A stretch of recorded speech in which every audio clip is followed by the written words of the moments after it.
Sejam bem-vindos, este é o Tema é Direito, programa do curso de Direito do Centro Universitário Franciscano. Por gentileza, mande as suas sugestões de pauta para direito@unifra.br, que na medida do possível nós atenderemos a sua solicitação. Temos recebido vários e-mails com sugestões de convidados, temas, sempre relacionados ao mundo jurídico, porque este é o foco central deste programa. Meu convidado de hoje, o advogado Roger Moraes de Castro. Seja bem-vindo, meu amigo. Obrigado, professor. Agradecer o convite, dizer da minha alegria, da minha satisfação em estar aqui na casa onde eu me formei e já dizer que estou à disposição, desde já, aqui para o que o senhor precisar, o que a Unifra precisar. Como é que é a vida do advogado, né, início de carreira? Tu já não estás mais início de carreira, né? Já tem alguns aninhos aí de prática, mas creio que não é fácil, é uma missão complicada, né? Persistência. Persistência é a palavra certa para... Mas quem tem competência sempre vai alcançar um lugar. Ah, né? Com certeza. A gente tem que persistir, mas a gente tem que ser competente no que a gente faz. Não adianta só persistir sem ser competente, né? E faz 6 anos que eu sou formado. A gente vem sofrendo, os primeiros 2 anos são os mais sofridos, 3. Agora que começa a ter um retorno, principalmente financeiro, né? Porque a gente vai criando uma carta de clientes e aí vai vindo esse retorno que a gente tanto espera.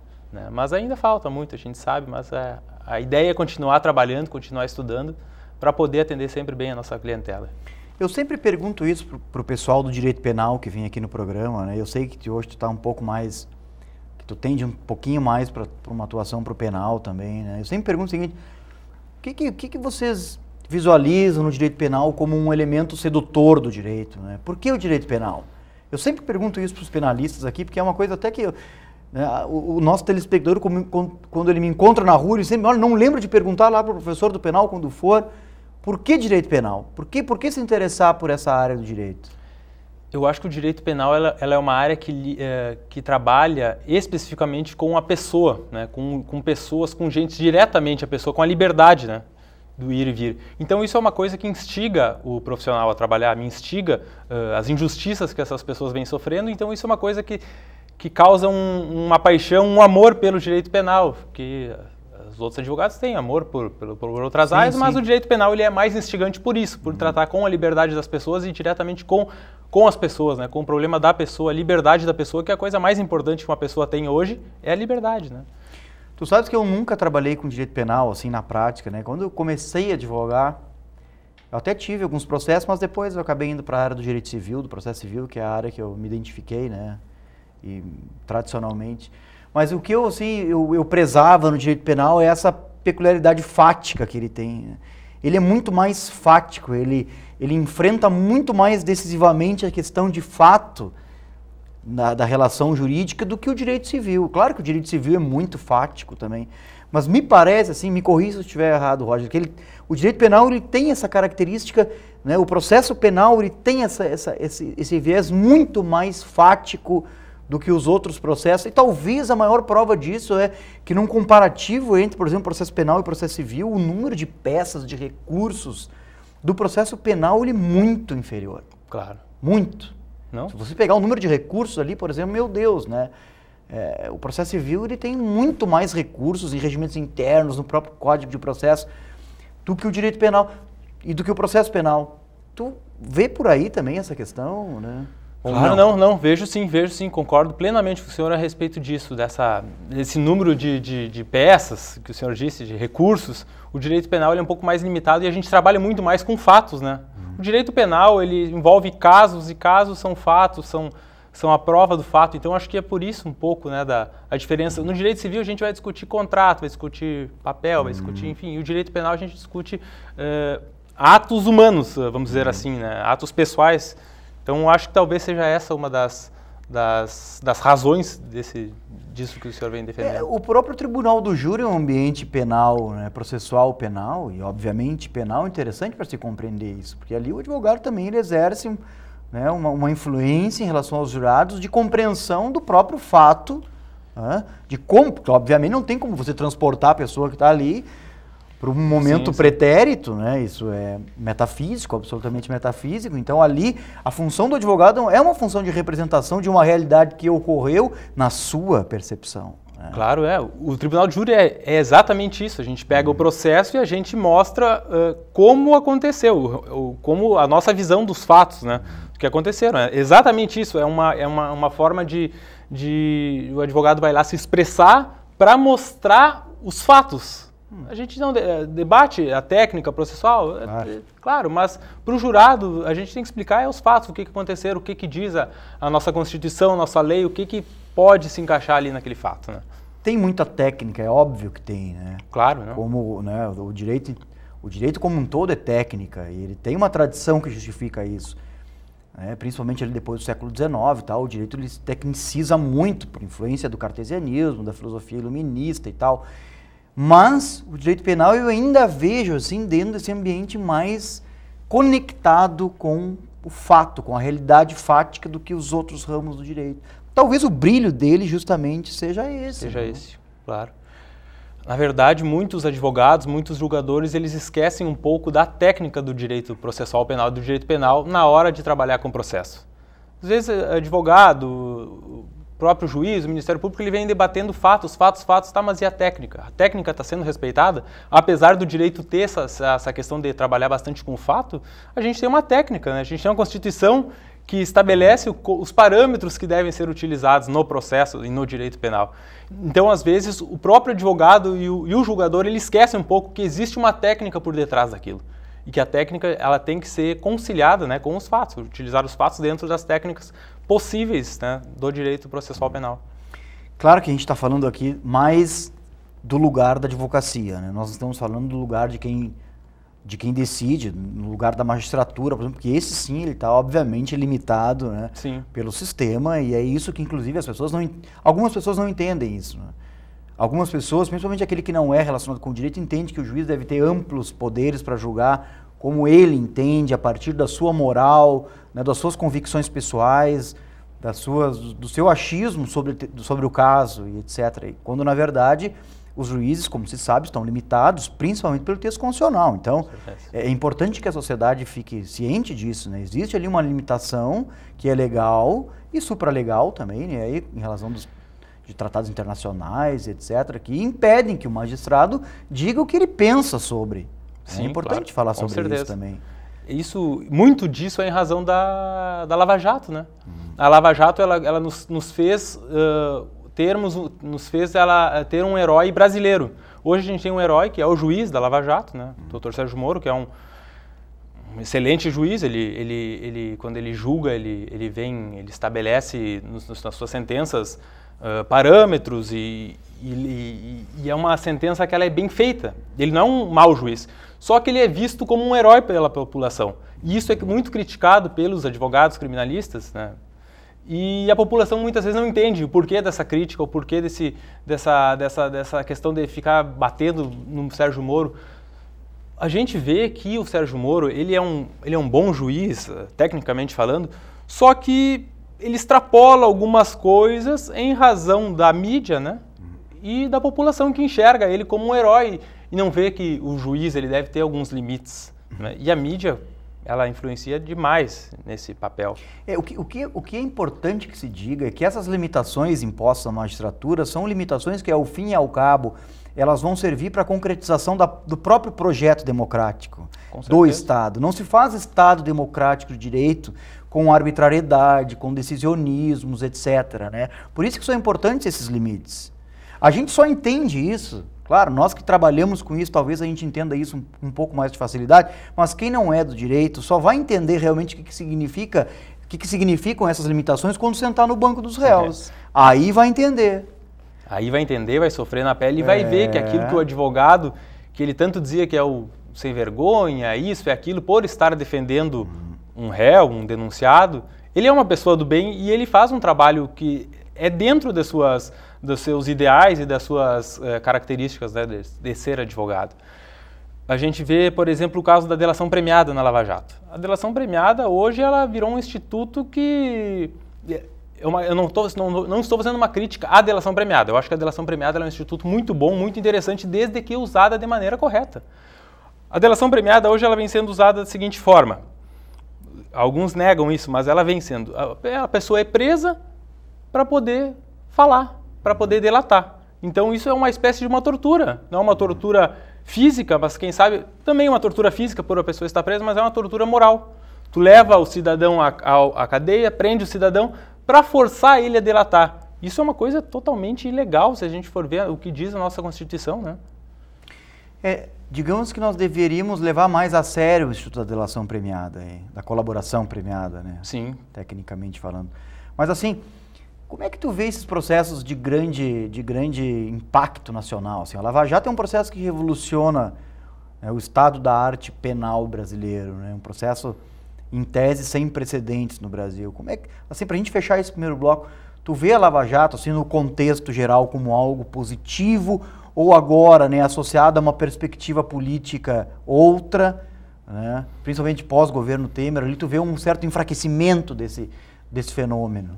Não, eu vejo a Lava Jato, eu vejo ela de duas maneiras. A primeira é que ela é muito positiva, porque é a primeira vez que está se punindo no Brasil os políticos, né? Então, a gente está tentando, a Lava Jato, ela está tentando frear a corrupção, e isso é muito positivo. A gente tem que analisar por essa perspectiva também. Eu sou a favor da Lava Jato nesse sentido. Vamos frear a corrupção, vamos prender quem tem que prender, condenar quem tem que condenar. Porém, a Lava Jato ela usa de alguns artifícios que vão de encontro à Constituição, né? Algumas coisas, por exemplo, a gente acabou de falar, a delação premiada, a prisão preventiva, hoje ela é uma regra, ela deveria ser uma exceção. A prisão preventiva ela está prevista no artigo 312 do Código de Processo Penal, e lá tem algumas normas taxativas, né, de quando ela é cabível. Só que isso na Lava Jato está sendo esquecido, né? Esse é um tema que interessa a todo mundo. Tenho certeza que quem está nos ouvindo em casa, nos assistindo, está de olho assim, bem aberto em relação ao que a gente está falando, porque, obviamente, esse talvez é um dos maiores processos da história, né, do Brasil. Eu vou te pedir licença para que em 30 segundos a gente faça um breve intervalo e a gente pode retomar o segundo bloco justamente daí. Ok.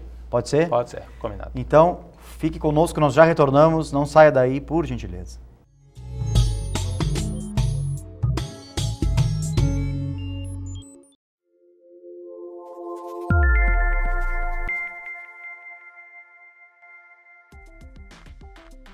Olá, meu nome é Jânia, sou professora do curso de farmácia.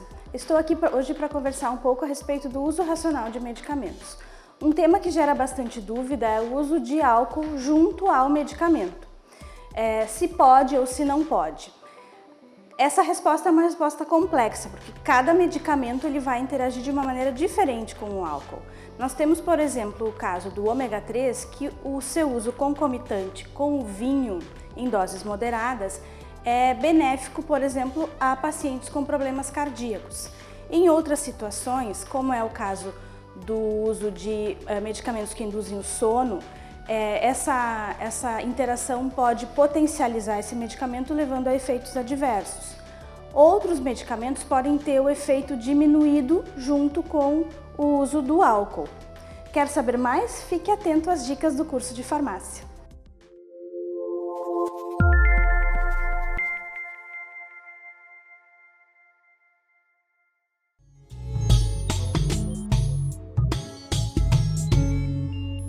Retornamos com o tema é Direito de hoje. Este é um programa do curso de Direito do Centro Universitário Franciscano. Mande as suas sugestões de pauta para direito@unifra.br, que na medida do possível nós atenderemos a sua solicitação. Temos recebido alguns e-mails, vários e-mails, para ser bem sincero, nos indicando convidados, nos indicando temas, né, para a gente enfrentar aqui no programa, todos eles, por óbvio, relacionados ao mundo jurídico, porque este é o foco central desse programa. Exemplo disso, meu convidado de hoje, Roger Castro, advogado aqui de Santa Maria. Falamos sobre várias coisas no primeiro bloco, a gente alinhavou com a questão do processo da Lava Jato, né? Porque realmente esse é um processo que, em certa medida, é histórico, né? Histórico dentro da jurisdição brasileira. Eu te perguntaria o seguinte, Roger, a respeito disso, assim, na tua visão de advogado criminalista, até que ponto tu vê a influência da mídia no processo de tomada de decisões nos processos da Lava Jato? Vamos delimitar o nosso campo de pesquisa aí. Muita influência da mídia. Muita influência da mídia. Claro que muitos discursos dos juízes, eles são velados, né? O juiz não vai bater de frente com a mídia, mas acontece o seguinte, os processos da Lava Jato, por exemplo, O Ministério Público entrega uma denúncia, chama uma coletiva para informar que está denunciando determinada pessoa. Essa coletiva leva 2 horas. Ele vai lá e bate nessa pessoa e diz, faz, acontece, mostra e deixa demonstrar. E essa pessoa, perante a mídia, ela está condenada. Se ela está condenada perante a mídia, ela está condenada perante ao cidadão que está vendo, né? E o advogado ele não tem esse mesmo acesso. Então o que acontece? Essa pessoa, quando ela é denunciada, ela já está sendo condenada ao mesmo tempo. Só que no momento em que essa pessoa ela é denunciada e não é condenada, essa pessoa é esquecida, porque uma pessoa que não é condenada, ela não vende. E uma pessoa, quando ela é condenada, quando ela tem realmente culpa, aí batem muito em cima dessa pessoa. E o juiz, quando a mídia ela vem forte, vem dizendo que determinada pessoa é culpada, deve ser culpado, esse juiz, a gente não pode dizer que o juiz ele é um ser neutro. O juiz é uma pessoa. E a pessoa, ele vai entrando com a pré-compreensão que ele tem, ele não consegue deixar suspensa, porque a mídia ela é muito forte, a pressão popular ela é muito forte e acaba deixando de lado aquela imparcialidade que o juiz deveria ter, né? Então o papel da mídia ele acaba por si só ajudando e muito na condenação das pessoas. Eu acho que a mídia no processo penal ela deveria ficar um pouco afastada para que a gente conseguisse seguir o devido processo legal como ele deve ser, como ele está conscrito na Constituição Federal. Agora é difícil isso, né? Porque realmente assim faz parte do próprio jornalismo a investigação, né? Faz parte esse processo todo de ir atrás da notícia e tal. Então, digamos que isso é um prato recheado, né, para a mídia. Com certeza. Mas, sem sombra de dúvida, assim, há uma influência, né? Eu te perguntaria, assim, até que ponto é possível provar, né, isso? Que a gente sabe que influencia, a gente sabe, porque também o juiz se vê embretado, né? Ele se vê colocado numa posição muito complicada diante desses processos aí. Ele pode pensar assim, mesmo que eu queira aqui, eu não posso absolver por isso, por aquilo. Isso com certeza deve acontecer.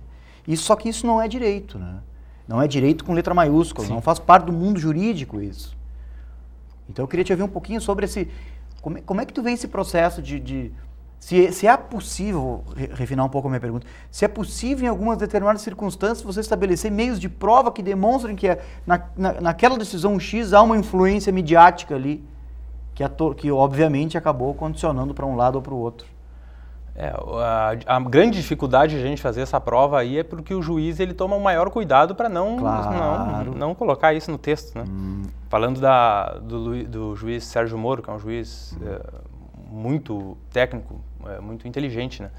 Mas saindo então do processo da Lava Jato, eu tenho uma decisão aqui de um juiz de Santa Maria que ela é clara, dizendo que com esse juiz não tem essa história da sociedade que a polícia prende e o juiz solta. Isso está numa decisão judicial, né? Esse juiz talvez não tenha tomado o mesmo cuidado que ele deveria ter tomado no momento de fundamentar aquela prisão. Acho que foi uma prisão temporária, uma prisão provisória, não me lembro. Enfim. Mas claro que a gente consegue ver algumas técnicas, por exemplo, da influência da mídia, quando o juiz começa a perguntar demais no interrogatório. A gente tem um artigo 212 do Código de Processo Penal que diz que o juiz deve fazer apenas perguntas complementares. E aí tem um caso até do Dr. Sérgio Moro em que ele faz mais de 100 perguntas para o interrogado. Será que 100 perguntas são só perguntas complementares ou são perguntas para que ele possa condenar a pessoa? Então, técnicas, é difícil a gente comprovar isso, né? É difícil, mas tem, a gente consegue analisar. Vai vendo algumas decisões, algumas coisas que são potencializadas, né? Algumas coisinhas pequenas lá dos réus que o juiz potencializa para embasar o seu julgamento. Tu sabe que as pessoas que, né, geralmente, que não têm uma relação mais direta com o direito, muito possivelmente elas vão sustentar a tese que aí, nessa hipótese, o juiz deveria ir até o limite do interrogatório, ou tentaria retirar dali, né, o máximo que conseguisse e tal. O que eu diria para essas pessoas, e eu acho que é importante falar sobre isso, é que existem regras pré-estabelecidas. E são essas regras que num processo desse devem ser observadas, né? Não se pode instituir regra ad hoc ou regras específicas para aquele julgamento. Não existe essa possibilidade.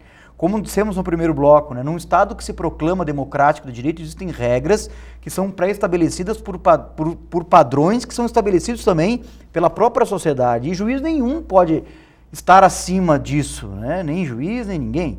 Então, obviamente, nem advogado, nem as partes, nem políticos, etc. Então, quando se critica esse tipo de postura judicial, está se criticando, na verdade, uma atuação que está usurpando dos seus limites, está usurpando as regras estabelecidas pelo sistema. E aí nós temos uma deficiência democrática, porque as regras não são estabelecidas pelo sujeito, né, solitário. As regras são estabelecidas por padrões, como disse, instituídos pela comunidade, pelo parlamento. Alguns dizem assim, mas o nosso parlamento é fraco, né? Digo, bom, mas não interessa, foi a opção constitucional que nós fizemos. O que nós não podemos fazer, na minha opinião, é depositar nas mãos de dois, né, como uma espécie de salvadores da pátria aí, que a partir de regras próprias, sem precedentes nenhum, nem a nível nacional, nem a nível internacional, acabem criando situações que a gente sabe que são totalmente ilegais e totalmente fora de cogitação estatal. Esses processos midiáticos, eles meio que acabam com a teoria de Montesquieu da separação dos três poderes, porque o Poder Judiciário ele começou a legislar de certa forma. Isso tem uma explicação, claro que tem. O Poder Legislativo, se a gente for analisar, mas o Poder Legislativo, a maioria está sendo investigada, tem alguma coisa por trás, e eles têm um certo receio de se expor. O Poder Executivo, esse a gente nem se fala, porque está enfraquecido de uma maneira. Sobrou o Poder Judiciário. O Poder Judiciário virou um superpoder. Ao virar esse superpoder, o juiz, ele começa a legislar e a população, de certa forma, começa a aplaudir porque ela vê que as pessoas que nunca haviam sido condenadas antes estão sendo condenadas agora. Eu não estou criticando que essas pessoas sejam condenadas. Se elas devam ser, eu acho que está certo, né? Errou, tem que pagar. Se houver elementos suficientes, elementos técnicos, né? A gente tem que tomar muito cuidado com isso. A delação premiada, por exemplo, foi o que eu disse antes. Ela é um instituto muito interessante. Só que ela tem que seguir os elementos técnicos e não aquele ao bel prazer do juiz. Ele prende para delatar, ameaça prender familiar, como vem acontecendo. O que a gente tem que deixar claro é que a condenação aí ela tem que vir de elementos, obviamente, justificantes do próprio processo, claro. Né? E não como uma resposta à sociedade ou como uma resposta à pressão da mídia e etc. Né? A sociedade tem que entender que quando vê uma condenação, a sociedade tem que se colocar no lugar daquela pessoa que está sendo condenada. Claro. Muitas pessoas elas foram denunciadas, tiveram sua fama acabada e foram absolvidas. É o caso da médica de Curitiba, me parece, que foi denunciada por homicídios, que desligava os aparelhos da UTI, e essa médica foi absolvida. Acabou a vida dela. E são N casos no Brasil que compartilham desse mesmo fenômeno aí. Olha, quem está nos ouvindo em casa pode perguntar para advogados criminalistas aí que conhecem quantos casos cada um vai dizer de pessoas que foram inicialmente acusadas ou pela mídia ou por determinados setores da sociedade e depois foram absolvidas e nunca mais retomaram a sua vida, né, a vida normal que tinham antes, né, da acusação. Então há que se ter cuidado com isso, né? É a única questão, porque nós não podemos também transformar tudo em denuncismos. Teve um projeto agora há pouco tempo sobre o abuso de poder, muito criticado, que era para frear a Lava Jato, porque as pessoas não sabem que esse projeto ele existe desde 2009. E ele foi utilizado para frear esses abusos, porque hoje a gente fala desses abusos, vem falando, porque para frear a Lava Jato, para acabar com os promotores da Lava Jato, enfim. Só que a gente tem que pensar nos abusos de autoridade lá na favela, lá na periferia, não só nos casos de colarinho branco. O abuso de autoridade está aí para todos, então por isso que eu defendo aquela lei, né, quando fala do abuso de autoridade. Agora, nesse mesmo sentido, as próprias prisões, eu acho que é interessante a gente encaminhar, né, esse programa com isso. Assim. Essas prisões preventivas, as chamadas prisões cautelares, eu acho que tu disseste uma coisa muito importante no primeiro bloco ali, que elas viraram regra. Isso é de se lamentar, sob o ponto de vista acadêmico, né? Porque, realmente, assim, as pessoas só podem ser privadas da liberdade depois de sentença penal condenatória transitada em julgado. Isso é uma regra clássica e praticamente universal. Sim. E as prisões cautelares, aí nesse sentido, realmente, assim, elas têm que ser vistas como exceção à regra. E existem muitas regras sobre esse assunto, né? Não se pode prender de qualquer jeito, nem a prisão temporária, nem a prisão preventiva. Então, isso é um problema, eu creio que para a advocacia também seja problema. Não? Um problema muito grave, né? A sociedade, eu acho que muito dessa prisão preventiva, ela se deve um pouco da intolerância da sociedade. O Brasil, ele é um país que está se tornando cada vez mais violento, a gente vem cada vez prendendo mais, só que a população não enxerga que a prisão, cada vez que aumenta esse número de prisão preventiva, número de prisão temporária, enfim, não está diminuindo a violência. A prisão não é a solução. A liberdade talvez não seja também a solução. Mas eu tenho uma certeza que essa prisão, esse tipo, o modo como que vem sendo feito hoje, não serve. Não serve porque a violência está aí, só aumenta. Esse é um problema, né, estrutural, e um problema também de funcionalidade que a gente está longe de resolver ainda. Mas, Roger, eu queria agradecer a tua presença aqui no programa. Né? Eu sei que as agendas super apertadas aí, mas fica o convite para a gente voltar a falar nesse assunto, né? Quem sabe daqui a um tempo, porque realmente vamos esperar terminar esse processo da Lava Jato, dure o que durar, né? Daí a gente volta aqui e dá continuidade. Eu que agradeço o convite, professor. Sempre à disposição do senhor. Agradecemos você pela sua audiência aí. Fique ligado nos próximos programas da TV Unifra. Até a próxima!